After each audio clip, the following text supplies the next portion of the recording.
자, 안녕하세요, 여러분. 4주차 인지발달이론, 인적 관점, 또 생물학적 관점 이어서 강의하도록 하겠습니다. 먼저 인지론적 관점, 사고의 발달 과정에 초점을 둔 거고요. 대표적인 학자로서는 피아제, 비고치키가 있죠. 그리고 정보처리 이론까지 이렇게 세 가지 한번 살펴보도록 할 텐데요. 피아제는 인지발달 입장에서, 비고치키는 사회문화적 인지 이론적 입장, 이렇게 구분 먼저 해보도록 하겠습니다. 자, 피아제 인지발달 이론. 피아제는 인간은 환경의 요구에 따라 인지구조를 끊임없이 재구성해 나간다라고 보았고요. 인간의 성장에 따른 인지구조를 이해하는 것이 발달 과정을 이해하는 것이라고 보았습니다. 그래서 피아제의 기본 개념은 도식, 조직화, 적응, 동화, 조절로 설명할 수 있는데요. 자, 기본 개념 먼저 도식 볼게요. 사고 또는 행동의 구조로서 한 유기체가 주변 세계를 이해하고 생각하는 심리적 구조의 틀, 즉 이해의 틀이다. 예를 들자면 아이가 아보카도를 처음 봤어. 그런데 엄마가 아보카도를 이렇게 만지게 해주면서 아보카도는 이런 거야. 오돌토돌하고 이 껍질을 까면 이렇게 초록색, 노란색, 씨도 되게 크게 있네. 요거 먹어봤더니 고소해, 달콤해, 이런 거. 아보카도라고 엄마가 말해줬을 때 그 아보카도를 생각하게끔 하는 여러 가지 그 심리적 구조의 틀, 또는 이 아이가 이해하고 있는 그 아보카도라고 하는 그것 자체의 도식, 이해의 틀이다. 자, 그리고 조직화. 조직화는요, 모든 유기체는 태어나면서부터 조직과 적응이라는 두 가지 근본적인 경향성을 가지고 있는데요. 조직화라는 것은 유기체가 일관성 있는 체계를 형성하도록 통합하는 기능이다. 예를 들자면 아기는 물건을 잡는 것, 그리고 물건에 초점을 맞추는 것, 시각 초점을 맞추는 것, 이 두 가지 독립적인 행동 도식을 가지고 있잖아요. 물건을 잡으려고 하는 것, 그 다음에 눈을 맞추려고 하는 것. 근데 어느 정도 발달이 이루어지면 아기는 이 두 가지 행동, 물건을 잡으려고 하는 거, 시각적인 초점, 이게 두 가지가 맞춰져야 어떻게 해야 돼요? 내가 그 위치에 가서 잡아서 갖고 올 수 있잖아요. 그런데 이거는 높은 수준의 도식인 거죠. 각각 따로 떨어져 있던 독립적인 도식이 같이 조직을 이루어서 물건을 보면서 잡을 수 있는 거죠. 내가 물건을 보고 그리고 잡을 수 있는 거죠. 조직이 돼서.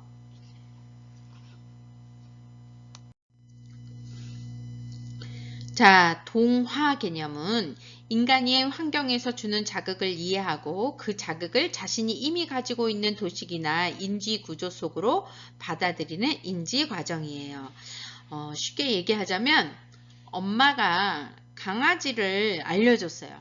이 아이가 강아지를 처음 봤는데 강아지를 알려줬어. 강아지는 멍멍 짖고 털이 있고 꼬리 있고 네 발 달렸어. 이게 인지적인 틀이잖아요. 도식이 생기는 거잖아. 강아지에 대한 도식이 생기는 거잖아요. 근데 동화라는 건 뭐냐면 고양이를 봤어. 그런데 엄마가 강아지라고 얘기를 해줬잖아요. 처음에 강아지를 보고서 강아지라고 얘기를 했는데 고양이를 처음 본 아기는 그것도 내가 알고 있는 지식, 네 발 달리고 꼬리가 있고 털이 있어. 그러니까 뭐라고 생각하는 거예요? 고양이를 보고서도 강아지야. 내가 이미 가지고 있는 그 도식, 인지 구조 속에 고양이를 넣어버리는 거야. 왜냐면 고양이를 모르니까 얘는. 고양이를 처음 본 아이니까 내가 갖고 있는 도식의 틀에 동화시킨다 그러는 거예요. 예, 강아지 그러고 부르는 거예요. 강아지. 그럼 조절은 뭐예요?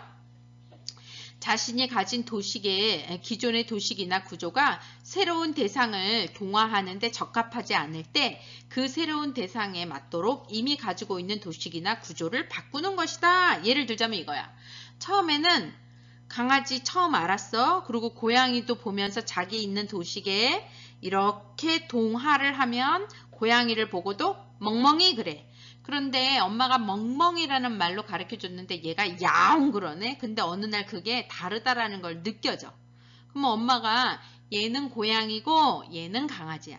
강아지는 멍멍 그러고 고양이는 야옹 하는 게 고양이야 라고 얘기하면 틀리네?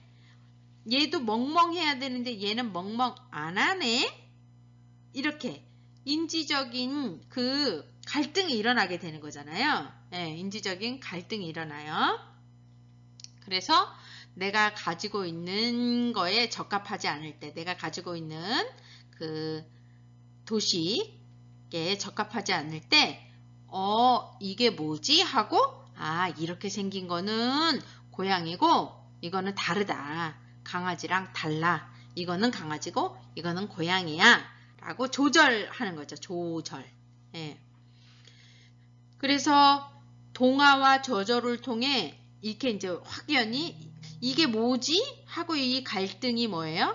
갈등이 조절하는 거고 갈등이 해결돼서 이거는 강아지이고 고양이는 야옹, 강아지는 멍멍, 고양이는 야옹 이렇게 동화와 저절을 통해 균형이 이루어진 상태를 우리는 평형 상태라고 이야기를 하는 거예요. 그러니까 조직과 적응을 통해서 인지가 발달하겠죠. 피아제는 인지 발달 단계를 질적으로 다른 4가지 단계로 구분했고요. 순서는 불변해요. 단계별로 이루어지고 각 단계를 거쳐가는 연령은 차이가 있어요. 순서는 변하지 않지만 그 단계를 넘어가는 거에 있어서는 개인마다 차이가 있다. 그래서 첫 번째 단계를 감각운동기, 감각을 통해서 인지가 발달하고 전조작기, 이 시기의 인지적인 특징은 전조작기, 조작은 논리라고 생각하시면 돼요. 아직 논리적이지 못하는 거고 구체적 조작기란 구체적으로 안내를 해주면 그래도 논리를 따라올 수 있고 형식적 조작기란 이렇게 언어를 통해서라도 상상해낼 수 있고 그 개념을 이해할 수 있는 거. 성식적인 조작기 이렇게 생각하시면 되는데요. 하나씩 봅시다. 자, 인지발달 단계 구체적으로 볼게요. 첫 번째로는 감각운동기. 출생에서 만 2세고요. 자신의 감각기관과 운동행동 사이의 관계를 발견하게 돼요. 그래서 이 시기는 주로 처음에는 자신과 환경에 대한 의식이 없지만 성장하면서 대상과 자기를 구별할 수 있게 되고 물체를 잡고 목표물을 향해 움직이며 소리와 행동을 모방할 수 있어요. 그리고 영아는 출생 당시 몇 가지 기본적인 반사만 가지고 태어나지만 외계의 사물을 인지하고 대응하기 위해 이해의 틀인 도식을 발달시키고 형성된 도식에 의해 영아는 환경을 조절하고 보다 적절하게 자신의 행동을 통제할 수 있게 돼요. 그래서 감각운동기의 영아는 자신이 직접 다루는 사물이 아닌 경우에 그 사물은 존재하지 않는 것으로 인식해요. 그래서 어떤 대상이 눈앞에서 사라진다 할지라도 그 대상이 계속 존재하고 있다는 사실을 인식하는 대상 용속성 개념은 생후 1년 정도 되어야 획득돼요. 그래서 이 시기에 영아는 가지고 놀던 장난감이 시야에서 사라지면 그 장난감은 영원히 사라진 것으로 생각하고 찾으려 하지조차도 않지요. 그래서 피아제는 감각운동기를 독립적이면서도 상호 관련되는 6개의 하위 단계들로 구분하여 각 세부 단계의 특성은 영악이 발달해서 이제 우리가 한 번 더 살펴볼 거예요. 자, 그 다음에 두 번째 전조작기 볼게요. 전조작기는 생후 2세에서 6, 7세까지의 시기인데요. 직접적인 지각을 통해서만 주의를 이해하고 학습할 수 있는 영아와는 달리 이 시기의 유아는 사물에 대한 사고 능력에서 큰 발전을 보여요. 그래서 전조작기의 유아는 아직 논리성은 결여되어 있어요. 조작이라는 말을 논리라고 한번 해석을 해주시면 돼요. 조작이라는 거. 그래서 모방과 상상, 상징을 통해 눈에 보이지 않는 사물이나 행동을 표상은 해요. 이렇게 떠오를 수는 있어. 그러니까 이런 볼펜 가지고 여보세요? 이렇게는 할 수 있어요. 이거 가지고 상상할 수 있어. 전화기라고 상상은 할 수 있어요. 그러나 세상에 대한 지식은 아직까지 자신의 지각과 밀접하게 관련되어 있으며 정보의 전환을 이해하는 정신적 조작 능력도 부족해요. 그래서 조작이란 정보의 전환을 이해하는 정신 능력. 한 번 더. 조작이란 정보의 전환을 이해하는 정신 능력. 그래서 피아제가 전조작기라고 표현한 데서 알 수 있듯이 이 시기의 유아는 아주 단순한 수준에서만 정신적 조작을 할 수 있어요. 그러니까 논리적 추론은 할 수 있어요? 논리적 추론을 할 수가 없어. 그래서 제가 논리라고 보라고 했잖아요. 논리적 추론은 할 수 없고 비논리적이에요.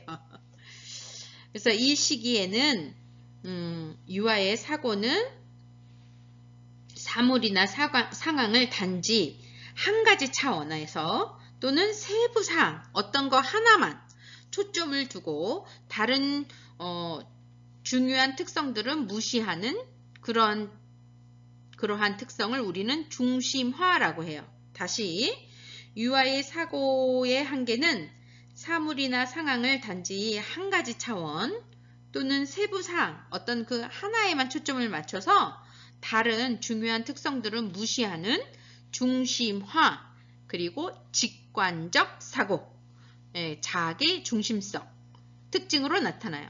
자, 직관적 사고라는 것은 보존 능력이 없는 거와도 같은데요. 보존 능력이 없는 거. 예를 들자면 컵이 두 개 있어요. 똑같은 컵이 두 개 있어. 여기도 이만큼 담았고 여기도 이만큼 담았어. 이거 두 개 똑같다. 그리고 하나는 긴 병에 담고 또 하나는 넓은 병에 담았어요. 그래서 자, 이거 두 개는 똑같아. 그런데 이거는 긴 병에 담았고 이거는 넓은 병에 담았어. 이렇게 어떤 게 더 많아? 그러면 아이들은 직관적인 사고로 이거가 많다고 하는 거예요. 하나의 특성에만 꽂혀서. 그러면 논리적인 애는 어떻게 말해? 내 눈에는 이게 더 많아 보이는데요. 아까 이거 두 개다가 똑같다고 말씀하셨기 때문에 이거 병만 다른 거지 모양만 다른 거지 양은 똑같아요. 이건 논리적인 거잖아. 그런데 비논리적이요. 그것이 안 돼. 그냥 내가 보는 대로 하나의 초점에만 맞춰서 이야기하는 중심화 그리고 직관적 사고를 한다. 그리고 자기중심성이라는 것은 이기적이라는 뜻이 아니라 타인의 생각, 관점, 지각 등이 자신과 동일하다라고 생각하여 다른 사람의 입장에서 생각하지 못하는 것뿐인 거예요. 그래서 자기중심성이 강한, 어머 너 너무 강해. 우리가 이제 성인이 되어서 이야기할 때는 이기적인 이렇게 이야기를 하는데 아이의 입장에서는 다른 사람의 입장에서 다른 사람의 입장에 대해서 생각할지를 모르는 거예요. 내가 좋으면 저 사람도 좋다라고 생각을 하는 거예요. 그래서 엄마 생일 선물로 뭘 사는 거예요? 내가 인형을 좋아하니까 엄마도 당연히 인형을 좋아할 거라고 생각을 해서 그 인형을 산 거 자체가 얼마나 이쁜 거야. 이타적인 마음이잖아요. 이기적인 마음이 아니잖아요. 엄마를 사랑해서 인형을 샀다고 얘는. 왜?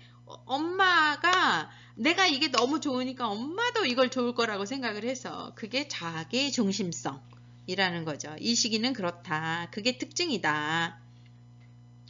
그래서 전조작기 유아가 가지고 있는 직관적인 사고는 대상의 현저한 지각적 특성에 의존하여 그 대상의 특성을 파악하는 사고의 특성으로서 보전 개념 실험을 통해 잘 나타난다.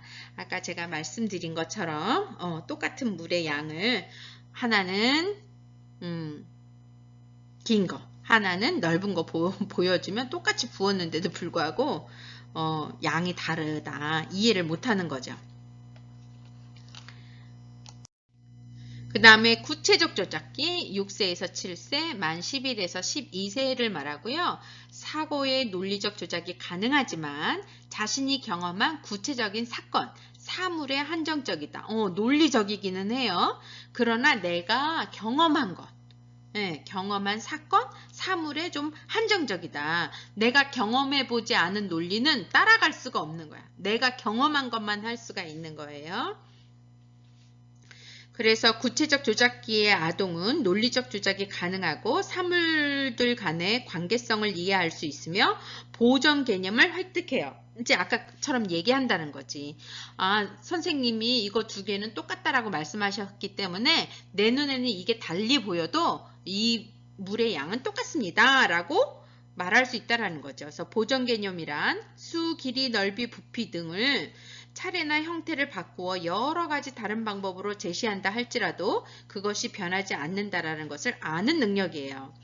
또한 구체적 조작기의 아동은 사물들 간의 관계성을 고려할 수 있기 때문에 사물을 분류할 수 있고 순서대로 나열할 수 있어요. 그러나 이 시기의 아동은 구체적 사물과 관련되어 있는 문제는 잘 해결할 수 있지만 추상적인 개념에 대한 가설을 만들어내는 데는 아직 미숙해요.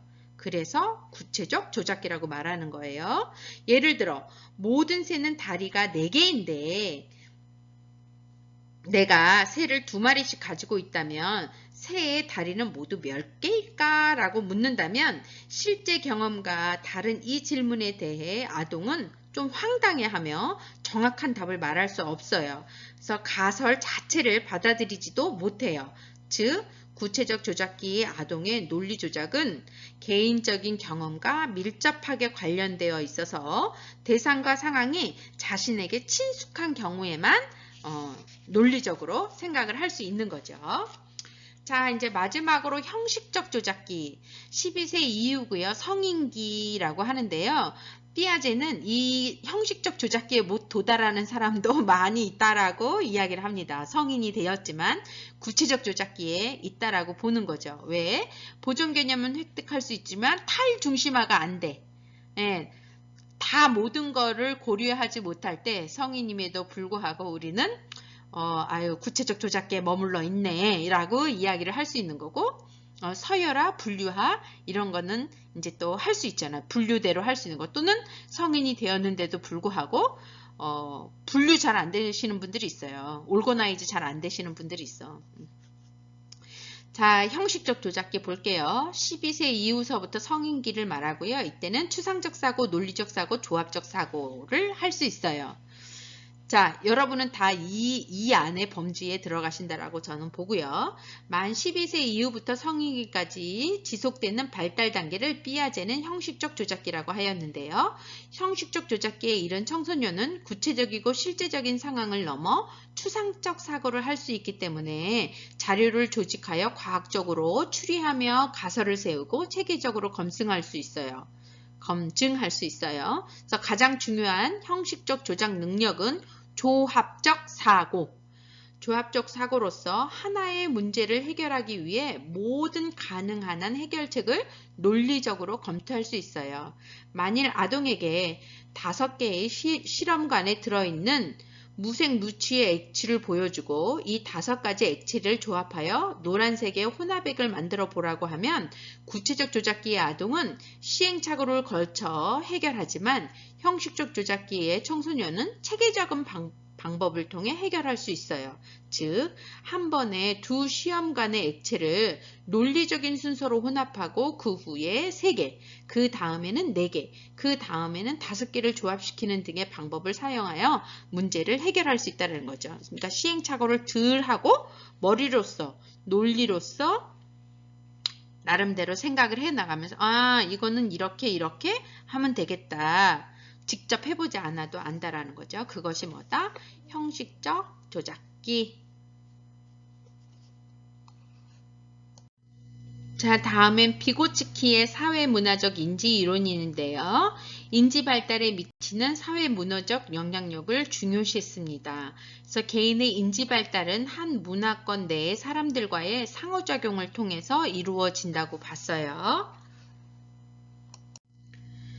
자, 근접 발달 영역이라는 용어를 만드신 분이신데요. 비고츠키의 사회문화적 인지 이론에서 보면 근접 발달이라는 것은 자, 여기는 내가 스스로 할 수 있는 영역이에요. 내가 다 알아. 내가 아주 능숙해. 그러나 누군가 좀 도와주면, 힌트를 주면 해낼 수 있는 그 영역을 뭐라고 하냐면 근접 발달 지대라고 하는 거예요. 근데 나는 지금 못해? 그러나 누군가 도와주면, 누군가 힌트를 주면 그 힌트, 그 누군가를 우리는 뭐라고 얘기하냐면, 비고치키는 뭐라고 얘기하냐면 비계 설정 또는 발판이라고 이야기를 해요. 비계 설정을 해주면 또는 발판을 대어주면 내가 도달할 수 있는 단계, 그것이 뭐다? 근접 발달지대. 그러니까 여기인 거예요. 근접 발달지대. 그 이상은 내가 도달할 수가 없어. 그래서 이 근접 발달지대를 GPD라고 이야기합니다.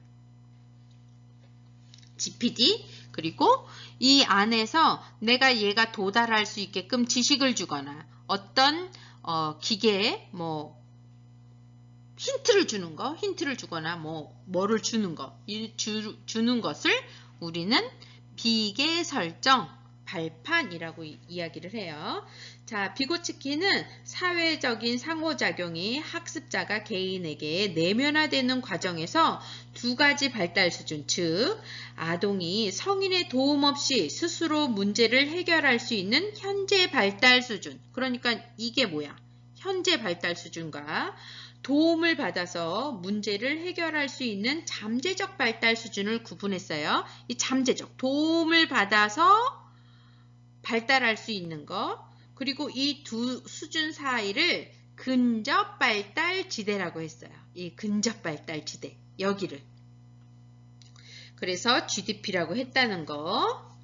그래서 비고치키는 현재의 발달 수준이 같더라도 다른 사람의 도움을 받아 어려운 문제를 해결할 수 있는 근접 발달 영역은 개인에 따라 다를 수 있다는 것을 강조했습니다. 그래서 비고치키의 관점에 의하면 수업은 발달에 선행하는 것이 조금 바람직하다. 내 발달 수준보다 조금 윗단계 선행하는 것이 바람직하다. 즉 수업은 근접 발달 영역에 작용하여 아동의 잠재적인 능력을 깨우도록 하는 것이므로 교사는 아동의 인지 발달을 이끌기 위해서는 아동의 근접 발달 영역을 찾아내야 한다. 그래서 비고치키는 학생들이 혼자 공부하는 것은 아동의 인지 발달을 촉진시키기 어렵기 때문에 아동의 능력을 최대한 개발하기 위해서는 아동에게 높은 수준의 복잡한 내용을 보다 체계적으로 가르칠 수 있는 학교 교육이 중요하다고 봤어요. 그래서 그 분야의 전문가나 성인이 아동에게 더 복잡한 기능을 숙달할 수 있도록 도움을 주는 과정을 비고치키는 발판 또는 스캐폴딩, 비계 설정이라고 그런 개념을 설명하였어요. 그래서 비계 설정은 아동이나 초보자들이 과업을 성취하거나 자신의 능력에 미치지 못하는 목표를 성취할 수 있도록 도와주는 것이에요. 즉 비계 설정이란 처음에는 아동이 할 수 없는 문제 해결의 요소들을 성인이 통제하다가 차츰 그 문제에 아동이 집중하도록 하고 결국에는 자신의 능력 안에서 그러한 과제들을 스스로 해결할 수 있도록 도움의 수준을 변화시키는 것인데요. 대화는 근접 발달 영역에서 중요한 비계 설정 도구예요. 그래서 아동과 유능한 지원자 간의 대화가 이루어질 때 아동은 보다 체계적이고 논리적이며 이성적으로 변화한다. 그래서 대화의 중요성, 언어의 중요성을 되게 강조를 했어요. 그래서 비고치키는 언어가 아동의 사고 발달에 필수적이라고 보았고요. 아동은 문제를 해결하거나 중요한 목표를 달성하고자 할 때 혼잣말을 하는 경향이 있는 거예요. 나 이거 할 거야 막 이렇게 쫑알쫑알. 그래서 아동은 혼잣말을 마음속으로 하는 성인과 달리 밖으로 소리를 내요. 그래서 시간이 지나면서 큰 소리로 하던 혼잣말은 속삭임으로 변하고 다시 내적 언어로 변하는 거죠. 그래서 언어가 사고 발달에 유익한 것은 사회적 상호작용의 매개 역할을 하기 때문이다 라고 보았고요. 직접적인 지시를 하든 일상적 대화를 하든 타인과의 언어적 상호작용은 아동의 현재 이해 수준을 확장시킨다는 거죠. 그래서 피아제는 아동기의 혼잣말이 미성숙하고 자기중심적인 것이라고 본다면 비고치키는 혼잣말이 아동의 사고 발달에 중요한 도구가 되며 혼잣말을 많이 하는 아동이 그렇지 않은 아동보다 사회적 능력이 뛰어나다고 주장했습니다.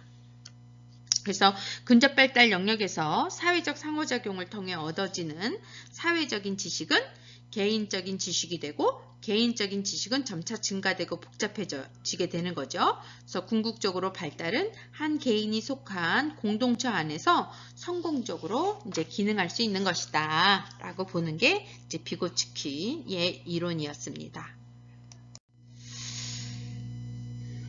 자, 이제 여기까지 발판 비계 설정. 그래서 수업은 발달에 선응하는 것이 바람직하고 언어는 사고 발달에 필수적이다. 그래서 혼잣말의 중요성에 대한 이야기 했습니다. 자, 세 번째로 정보 처리 이론이 있는데요. 인간의 인지 과정을 컴퓨터의 정보 처리 과정과 비교하여 연구한 거예요. 그래서 인지 발달은 하드웨어와 소프트웨어에서 일어나는 연령에 따른 변화로 이제 설명할 수 있는데, 하드웨어는 뇌 중추신경계, 소프트웨어는 주의, 지각, 기억, 문제 해결, 책략과 같은 정신 과정을 말해요. 그래서 부호와 저장, 인출로 설명되는데요. 정보 처리 체계 모델을 한번 이 표를 보세요. 표.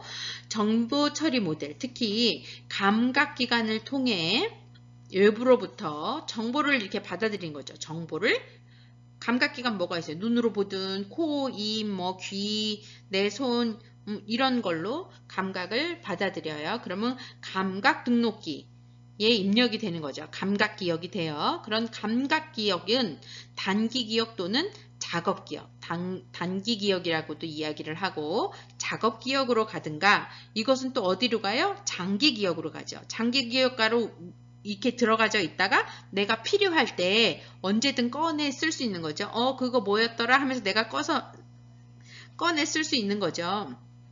그래서 장기 기억이라는 일련의 조직화된 처리 단계를 거치게 돼요. 그래서 먼저 정보를 매우 짧은 시간 동안 저장하는 감각 기억은 감각 정보가 인지체계에 처음 등록되는 곳이라는 의미에서 감각 등록기, 감각 기억을 뭐라고 한다고요? 감각 등록기라고 한다는 거예요. 그래서 시각 기억의 경우에는 정보 시각 기억의 경우 정보는 1초 이내, 그리고 청각 기억의 경우는 2초 정도까지 유지되고요. 다음 단계는 매우 제한적인 용량을 가진 단기 기억. 용량이 작아. 작업 기억으로서 감각 기억에 등록된 정보 가운데 주의 집중을 이렇게 더 열심히 받거나 일부 정보가 이제 단기 기억으로 전이되거나 또는 여러 번 반복해서 외우거나 좀 더 친숙한 범주로 조직화되는 전략으로 조작을 받은 정보는 단기 기억에 계속 유지되거나 장기 기억으로 전이돼요. 여러분, 그래서 주민등록번호 잊어버렸어요? 계속 안 잊잖아. 장기 기억으로 가서 언제든 꺼내 쓸 수 있잖아요. 그리고 그렇지 않은 정보는 새로운 단기 기억에 유입되는 다른 정보에 의해 치환돼요. 그래서 이러한 단기 기억의 복잡한 활동은 중앙집행기에 의해 통제돼요. 즉, 중앙집행기는 체계에 이미 유입된 정보를 조종하고 어떤 정보에 주의를 집중할 것인지, 언제 정보를 인출할 것인지를 결정하고 문제 해결, 이해, 탐색과 비교 등의 과정을 통제하여. 그래서 이제 마지막으로 세 번째, 장기 기억은 용량이 거의 무제한 대로 있는 건데 단기 기억의 정보 가운데 정신 조작을 받은 정보가 전이되어 저장되고 이후에 다시 내가 꺼내 쓰고 싶을 때 언제든지 꺼내 쓸 수 있다. 자, 이제 마지막으로 생태학적인 관점이고요. 유리 브로펜브루너라는 학자가 주장한 건데요. 인간 발달이란 인간이 자신의 환경을 지각하고 다루는 방식에 의해서 지속적으로 변화해서 발달한다. 그래서 특히 개인과 환경 간의 상호 교류를 중요시했습니다. 그래서 생태학적인 관점은 개인이 경험하거나 개인과 직간접적으로 연결되어 있는 환경적 상황이 인간에게 미치는 영향을 중시해요. 그래서 인간 발달은 진공 속에서 일어나는 것이 아니기 때문에 환경은 개인의 행동에 영향을 주고 개인의 행동은 환경에 영향을 주는 개인, 환경 간의 상호 교류가 지속되는 측면에 주목하고 있습니다. 그래서 따라서 영아의 발달은 이들을 둘러싼 여러 물리적, 사회적, 환경 간의 상호작용으로 볼 수 있습니다. 그래서 브루펜브루너의 개인의 생태학적 관점이 미시체계, 중간체계, 외체계, 거시체계, 그리고 시간체계로 구성되며 이 체계들은 한 구조가 다음 구조에 끼워지게 되어 있는 러시아 인형 세트 같은 일련의 겹구조라고 보고 각 사회적 환경들 간의 상호 연관성에 대해서 설명했어요. 자, 그래서 미시체계, 중간체계, 외체계, 거시체계, 시간체계는 지금 그림과 보는 것과 같이 개인의 생태학적인 그 환경을 그려놓은 건데요. 도식화해낸 건데요. 겹구조다. 상호 연계한 겹구조다. 이 말은 브루펜브루너는 개인의 생태학적 환경이 미시체계, 중간체계, 외체계, 거시체계, 그리고 시간체계로 구성되며 이 체계들은 한 구조가 다음 구조 속에 끼워지게 되어 있는 러시아 인형 세트 같은 일련의 겹구조라고 보고 각 사회적 환경들 간의 상호 연관성에 대해서 설명했어요. 생태학 이론에 따르면 아동을 중심으로 아동과 가까이 있는 체계일수록 아동에게 직접적이고 큰 영향을 미치고 이것뿐만 아니라 외부에 있는 체계는 그 안에 있는 체계에 영향을 미치고 모든 체계들은 상호작용하면서 영향을 미친다. 쉽게 이야기하자면 이런 거야. 자, 아이가 있고 아빠가 있어. 아빠가 어떤 직장을 다니느냐에 따라서 이 아이에게 영향을 미쳐요. 그런데 아빠가 어떤 직장이냐도 중요한데 어떤 상사 밑에 있느냐가 더 중요해. 자, 아빠가 다니는 직장 상사가 술을 좋아하는 사람이라고 생각을 해보세요. 그리고 회식을 좋아하는 사람이라고 생각을 해봐. 우리 아빠가 열심히 노력을 해서 성과를 냈어. 그랬는데 상사가 회식을 너무 중요하고 술을 좋아해. 그러면 와, 성과를 냈다 하고 어디를 가겠어? 성과 낼 때마다 술자리를 가겠지. 그러면 아빠는 술 취해서 들어오겠지. 성과를 낼 때마다 아이한테. 그런 영향을 줄 거잖아요. 그런데 또 보세요. 아빠가 다니는 직장 상사가 가족 중심이야. 그래서 성과를 내면 문화 티켓을 줘. 아이들과 공연 보러 가라고. 그런 상사를 만나면 아빠가 성과를 낼 때마다 이 가정은 이 아이는 어떤 영향을 받겠어요? 문화적인 영향을 받겠지. 그러니까 내가 가족에게만 영향을 받는 것이 아니라 아빠랑 관련됐는데 또는 아빠가 다니는 회사의 상사가 누구냐 또는 아빠가 어울리는 사람이 누구냐에 따라서 그 영향이 아이한테 가잖아요. 자, 아빠가 좋아하는 그 무리가 술을 좋아해. 그래서 좋은 일 있을 때마다 만나서 술을 먹어. 그러면 이 아이는 아빠의 술 먹는 모습을 많이 보잖아. 성과를 내고 좋은 일이 있을 때마다. 아이한테 영향이 있어요? 없어요? 있지.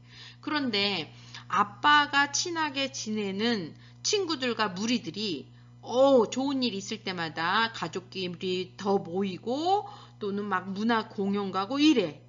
그러면 이 아이는 아빠가 좋은 일이고 있을 때마다 어떻겠어요? 문화적 경험을 많이 하겠지. 이렇게 아이의 미시체계, 중간체계, 외체계, 거시체계, 또 어느 시대에 태어났느냐에 따라서 환경에 영향을 받는다. 그것까지도 고려해야 된다. 발달을 볼 때 그게 뭐라고? 생태학적 관점이라고. 아빠의 직장 상사가 아이한테 영향을 미칠 거라고는 생각을 못했죠.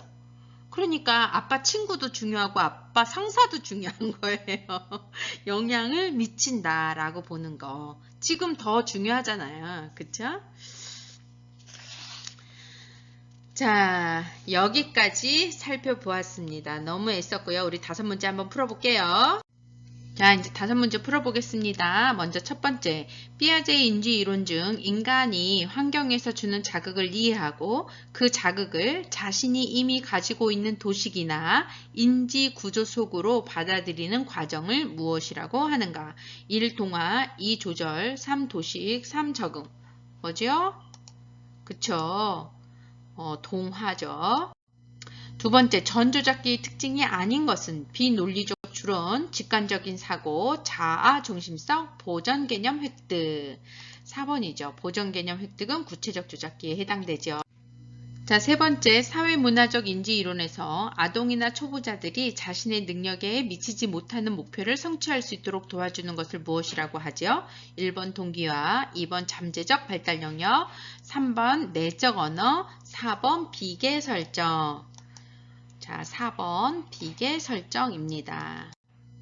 자, 네 번째, 인간의 인지 과정을 부호와 저장, 인출이라는 기본 과정에 기초하여 설명한 이론은 인지발달 이론, 생태학적인 이론, 정보처리 이론, 사회심리 이론.